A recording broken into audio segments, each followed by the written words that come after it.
Assalamualaikum warahmatullahi wabarakatuh. Selamat datang di kelas daring Pendidikan Pancasila Kewarganegaraan.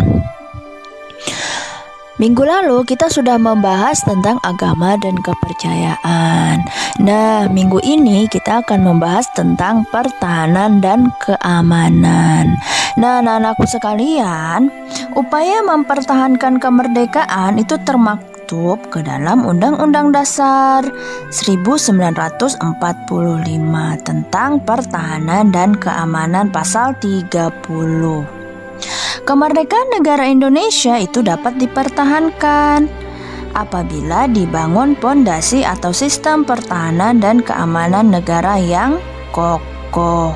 Nah, oleh karena itu diaturlah di dalam Undang-Undang Dasar Negara Republik Indonesia tahun 1945, yaitu Pasal 30 ayat 1 sampai dengan 5. Apa bunyinya? Bunyinya adalah yang pertama. Ayat pertama, tiap-tiap warga negara berhak dan wajib ikut serta dalam usaha pertahanan dan keamanan. Ayat kedua, usaha pertahanan dan keamanan negara dilaksanakan melalui sistem pertahanan dan keamanan rakyat semesta oleh Tentara Nasional Indonesia dan Kepolisian Negara Republik Indonesia sebagai kekuatan utama dan rakyat sebagai kekuatan pendukung. Ayat ketiga, Tentara Nasional Indonesia terdiri atas Angkatan Darat, Angkatan Laut, dan Angkatan Udara sebagai alat negara bertugas mempertahankan, melindungi, dan memelihara keutuhan dan kedaulatan negara. Ayat keempat, Kepolisian Negara Republik Indonesia sebagai alat negara yang menjaga keamanan ketertiban masyarakat, bertugas melindungi, mengayomi, melayani masyarakat, serta menegakkan hukum. Ayat kelima, susunan dan kedudukan Tentara Nasional Indonesia, Kepolisian Negara Republik Indonesia, hubungan kewenangan Tentara Nasional Indonesia dan Kepolisian Negara Republik Indonesia di dalam menjalankan tugasnya, syarat-syarat keikutsertaan warga negara dalam usaha pertahanan dan keamanan negara, serta hal-hal yang berkaitan dengan pertahanan dan keamanan itu diatur dengan undang-undang.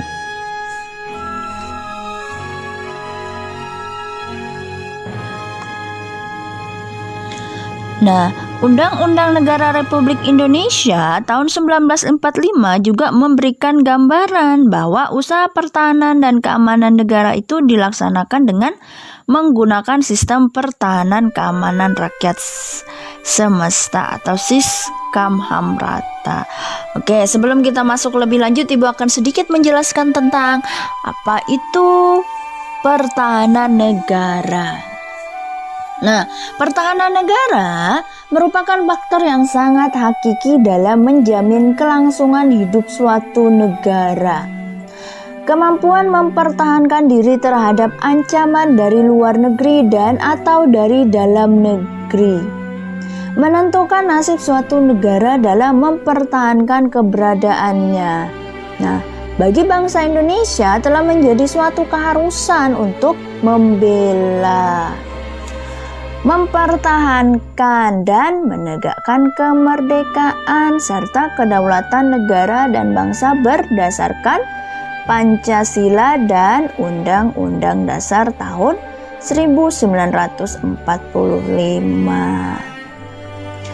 Nah, pandangan hidup bangsa Indonesia tentang pertahanan negara adalah sebagai berikut. Yang pertama, kemerdekaan adalah hak segala bangsa dan oleh sebab itu penjajahan di atas dunia harus dihapuskan karena tidak sesuai dengan pri kemanusiaan dan pri keadilan. Yang kedua, pemerintah negara melindungi segenap bangsa Indonesia dan seluruh tumpah darah Indonesia, memajukan kesejahteraan umum, mencerdaskan kehidupan bangsa dan ikut serta melaksanakan ketertiban dunia berdasarkan kemerdekaan, perdamaian abadi, dan keadilan sosial. Yang ketiga, hak dan kewajiban setiap warga negara untuk ikut serta dalam usaha pembelaan negara. Yang keempat, bumi, air, dan kekayaan alam yang terkandung di dalamnya dikuasai oleh negara dan dipergunakan sebesar-besarnya bagi kemakmuran rakyat. Pandangan hidup tersebut dijadikan prinsip dalam penyelenggaraan pertahanan negara. Prinsip-prinsipnya adalah sebagai berikut. Yang pertama, bangsa Indonesia berhak dan wajib membela serta mempertahankan kemerdekaan dan kedaulatan negara, keutuhan wilayah, dan keselamatan segenap bangsa dari segala ancaman. Yang kedua, pembelaan negara yang diwujudkan dengan keikutsertaan dalam upaya pertahanan negara merupakan tanggung jawab dan kehormatan setiap warga negara. Nah, jadi tidak seorang pun warga negara itu boleh dihindarkan dari kewajiban ikut serta dalam pembelaan negara, kecuali ditentukan dengan undang-undang. Yang ketiga, bangsa Indonesia cinta perdamaian, tetapi lebih cinta kepada kemerdekaan dan kedaulatan. Nah, jadi penyelesaian dalam pertikaian atau pertentangan yang timbul antar bangsa Indonesia dan bangsa lain itu akan selalu diusahakan melalui cara-cara damai. Nah, jadi anak-anakku sekalian, bagi bangsa Indonesia, perang itu adalah jalan terakhir dan hanya dilakukan apabila semua usaha dan penyelesaian secara damai itu tidak berhasil.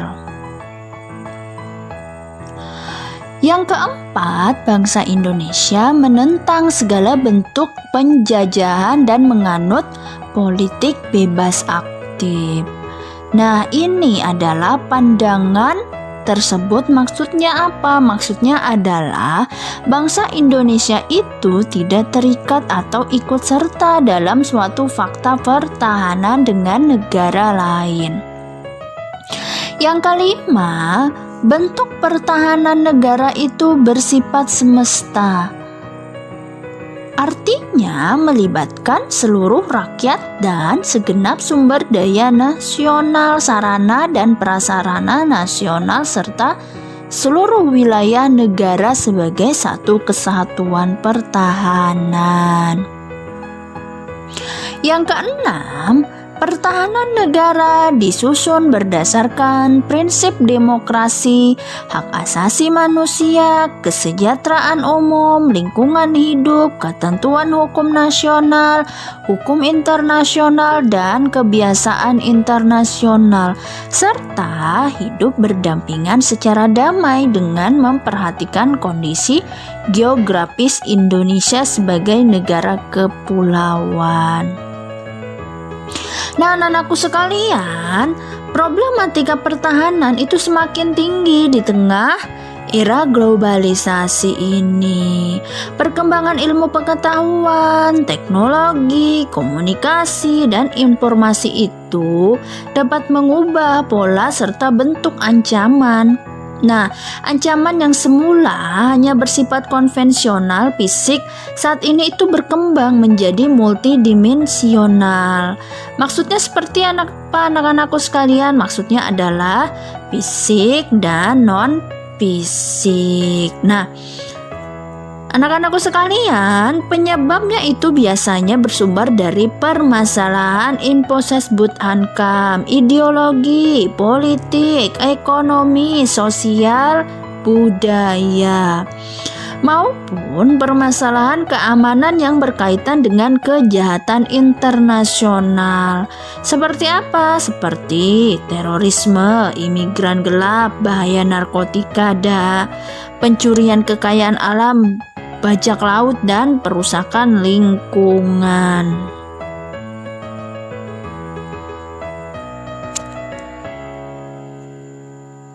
Yang pertama tadi pengertian pertahanan negara, sekarang yang kedua adalah tentang hakikat, dasar, dan tujuan dan fungsinya. Yang pertama adalah hakikatnya. Hakikat pertahanan negara adalah segala upaya pertahanan yang bersifat semesta yang penyelenggaraannya didasarkan pada kesadaran atas hak dan kewajiban warga negara serta keyakinan pada kekuatan sendiri.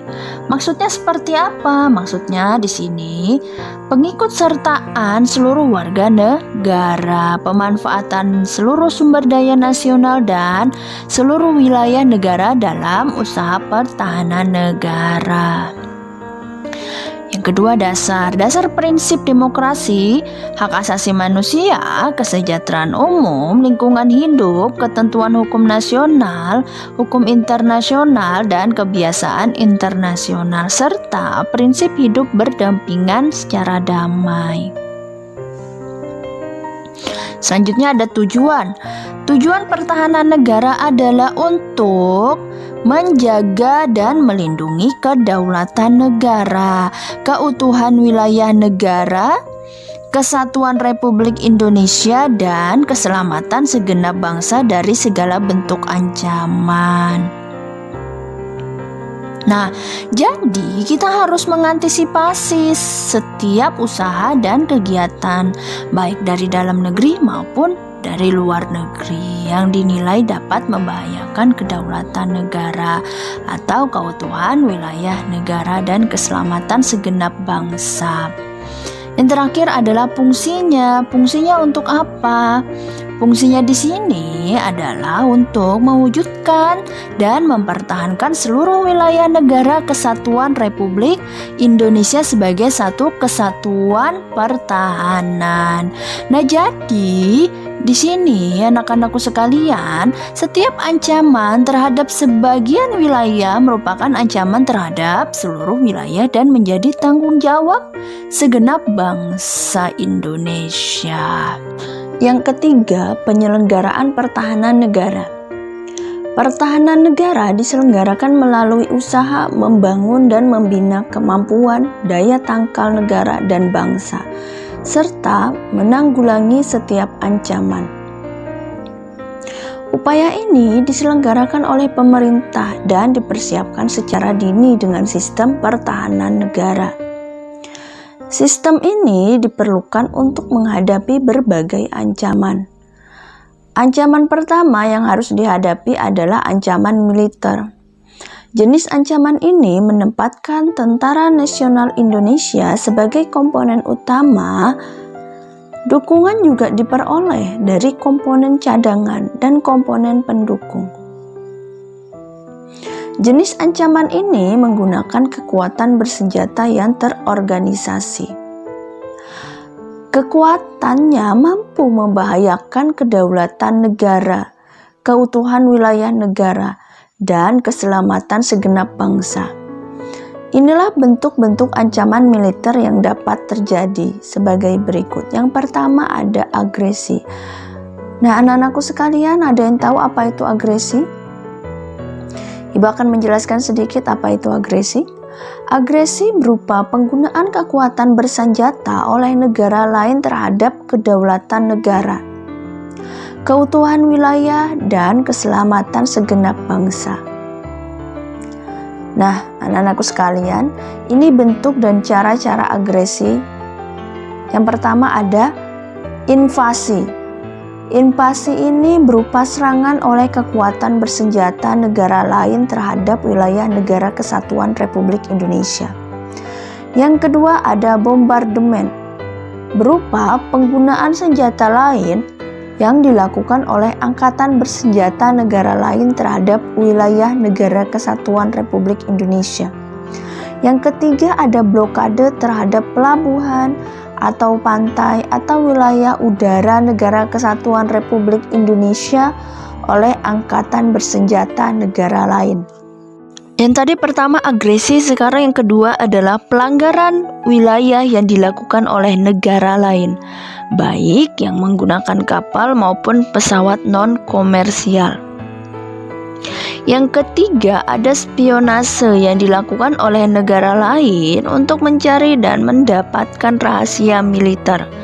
Yang keempat ada sabotase. Apa ini sabotase? Sabotase ini untuk merusak instalasi penting militer dan objek vital nasional yang membahayakan keselamatan bangsa. Yang kelima ada aksi teror bersenjata yang dilakukan oleh jaringan terorisme internasional atau yang bekerja sama dengan terorisme dalam negeri atau luar negeri yang bereskalasi tinggi sehingga membahayakan kedaulatan negara, keutuhan wilayah, dan keselamatan segenap bangsa. Yang keenam, pemberontakan bersenjata. Yang ketujuh, perang saudara yang terjadi antar kelompok masyarakat bersenjata dengan kelompok masyarakat bersenjata lainnya. Nah, ancaman kedua yang harus dihadapi adalah ancaman non-militer. Nah, jenis ancaman ini menempatkan lembaga pemerintah di luar bidang pertahanan sebagai unsur utama menghadapinya. Penentuan lembaganya disesuaikan dengan bentuk dan sifat ancaman yang dihadapi. Selain lembaga pemerintah, untuk menghadapi ancaman tersebut dapat menggalang unsur-unsur lain dari kekuatan bangsa.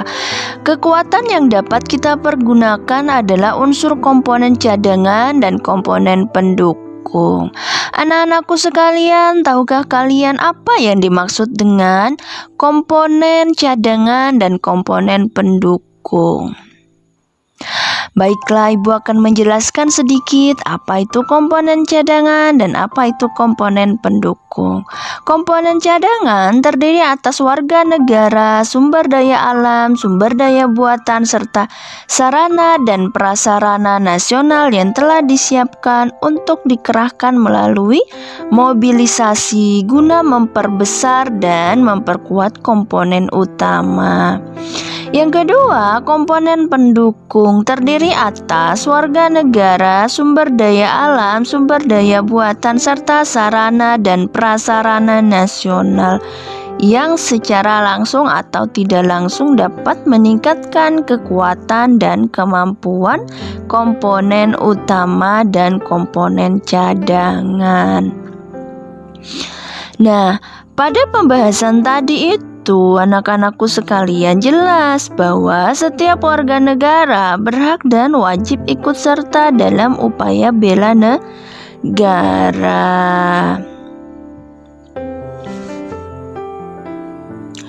Nah, bela negara merupakan kewajiban dan kehormatan bagi setiap warga negara. Jadi kita semua itu harus melaksanakan dengan penuh kesadaran, tanggung jawab, dan rela berkorban. Keikutsertaan kita sebagai warga negara dalam upaya bela negara itu dapat diselenggarakan melalui hal-hal berikut ini. Yang pertama ada melalui pendidikan kewarganegaraan untuk memberikan pemahaman tentang kesadaran bela negara. Yang kedua ada pelatihan dasar kemiliteran secara wajib. Yang ketiga pengabdian sebagai prajurit Tentara Nasional Indonesia secara sukarela atau secara wajib. Yang keempat, pengabdian sesuai dengan profesi. Melalui profesi kita dapat mengabdi bagi kepentingan pertahanan negara, termasuk menanggulangi dan atau memperkecil akibat perang, bencana alam atau bencana lainnya. Yang keempat, pengelolaan sistem pertahanan negara. Nah, pengelolaan sistem pertahanan negara ini ditunjukkan untuk melindungi kepentingan nasional dan mendukung kebijakan nasional di bidang pertahanan. Kepentingan nasional yang harus dijaga adalah tetap tegaknya Negara Kesatuan Republik Indonesia berdasarkan Pancasila dan UUD Negara Republik Indonesia tahun 1945, serta terjaminnya kelancaran dan keamanan pembangunan nasional yang berkelanjutan guna mewujudkan tujuan pembangunan dan tujuan nasional. Nah, untuk mewujudkannya kita harus memperhatikan 3 kaidah pokok sebagai berikut. Poin pertama ada tata kehidupan masyarakat, bangsa dan negara Indonesia berdasarkan Pancasila dan UUD Negara Republik Indonesia tahun 1945. Poin kedua, upaya pencapaian tujuan nasional dilaksanakan melalui pembangunan nasional yang berkelanjutan, berwawasan lingkungan, dan berketahanan nasional berdasarkan wawasan Nusantara.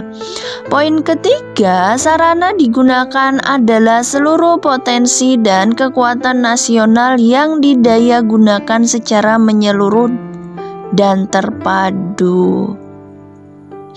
Nah, kewenangan mengelola pertahanan negara berada di tangan presiden.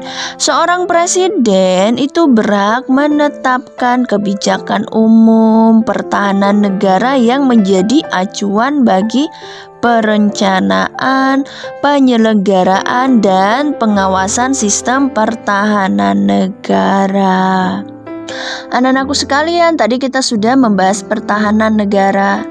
Saat ini kita akan membahas tentang keamanan negara.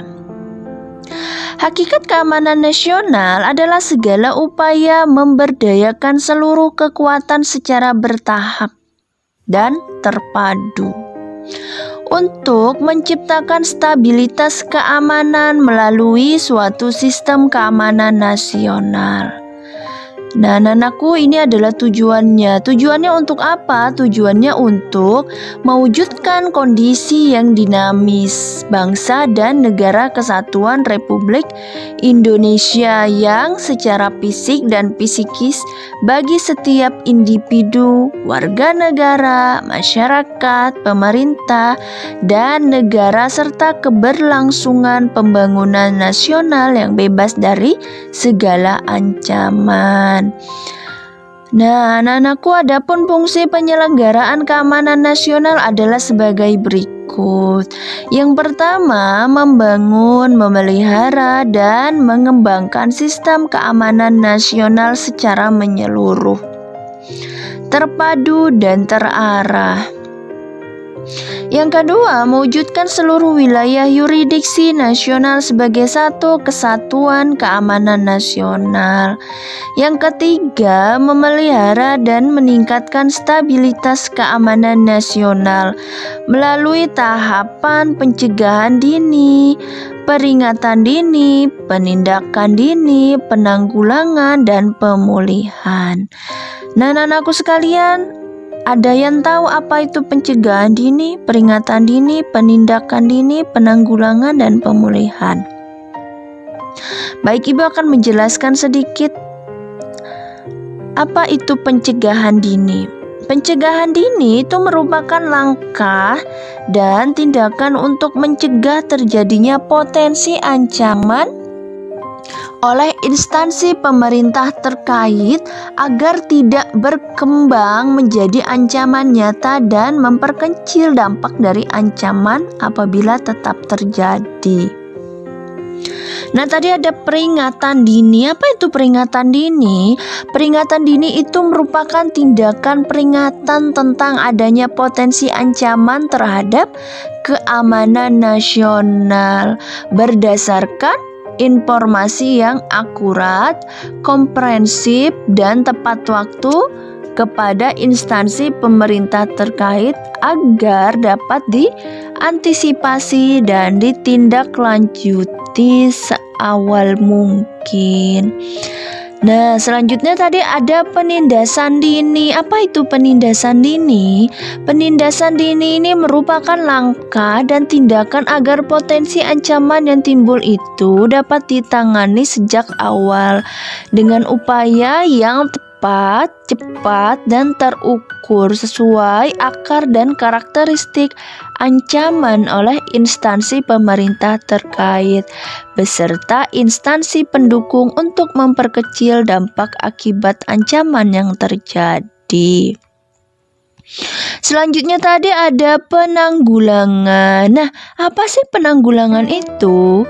Nah, penanggulangan itu merupakan langkah dan tindakan penanganan yang tepat, cepat, dan terukur oleh instansi pemerintah terkait beserta instansi pendukung dan berbagai elemen masyarakat apabila penindakan dini belum berhasil dan spektrum ancaman semakin meluas.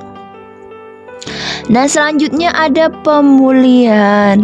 Nah, apa itu pemulihan? Pemulihan itu merupakan langkah dan tindakan rehabilitasi dan rekonstruksi oleh pemerintah setelah penanggulangan dari dampak yang diakibatkan oleh ancaman yang terjadi untuk dapat menciptakan kondisi aman dan tertib yang memberikan peluang bagi terwujudnya kemampuan sosial kemasyarakatan menuju penyelenggaraan pemerintah yang baik dan tegaknya hukum.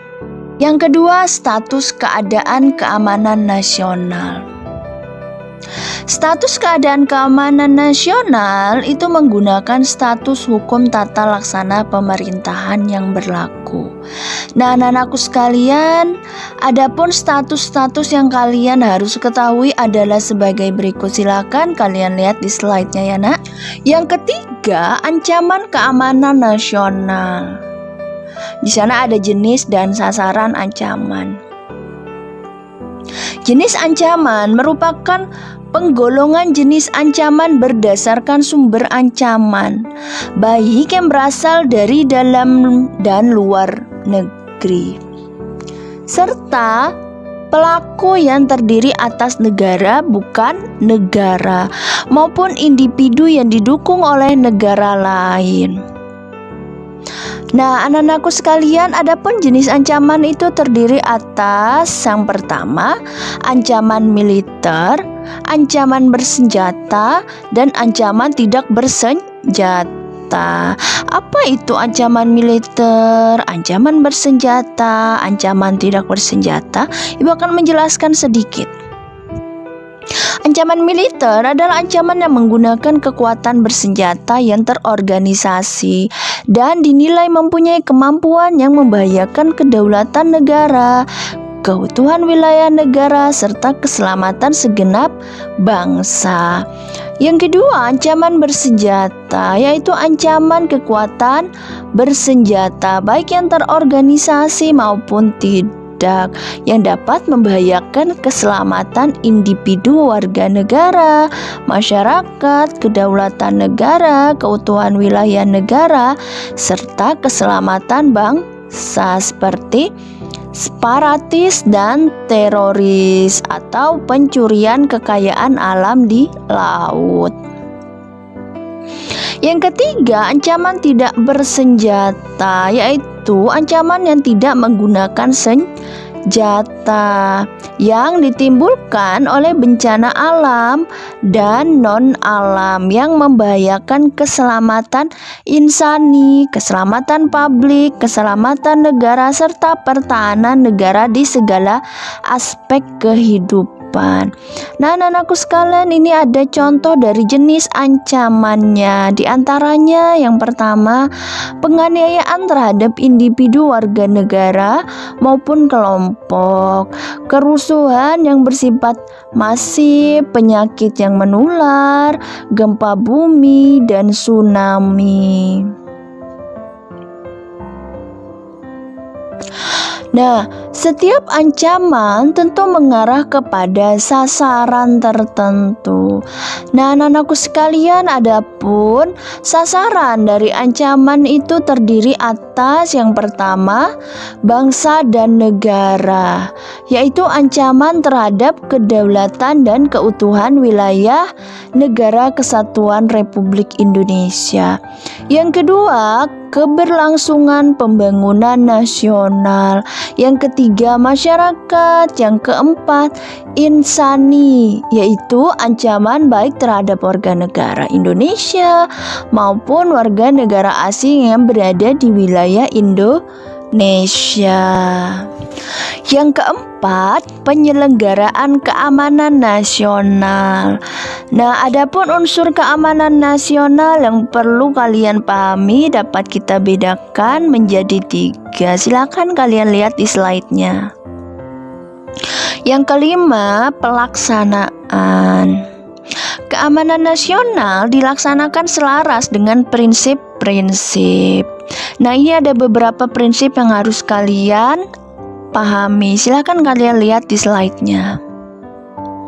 Nah, jadi anak-anakku sekalian, presiden itu berwenang dan bertanggung jawab atas pengerahan unsur penyelenggaraan keamanan nasional. Nah, jadi presiden itu dapat mengerahkan unsur TNI untuk menanggulangi ancaman bersenjata pada keadaan tertib sipil sesuai eskalasi dan keadaan bencana tersebut. Sebelum kita mengakhiri pembelajaran kali ini, silahkan lihat evaluasinya dan kerjakan dengan jawaban yang benar. Semoga pembelajaran kali ini bermanfaat untuk kalian. Apabila ada pembelajaran materi yang belum kalian pahami, silahkan kalian tanyakan. Sekian dari Ibu akhiri. Wassalamualaikum warahmatullahi wabarakatuh.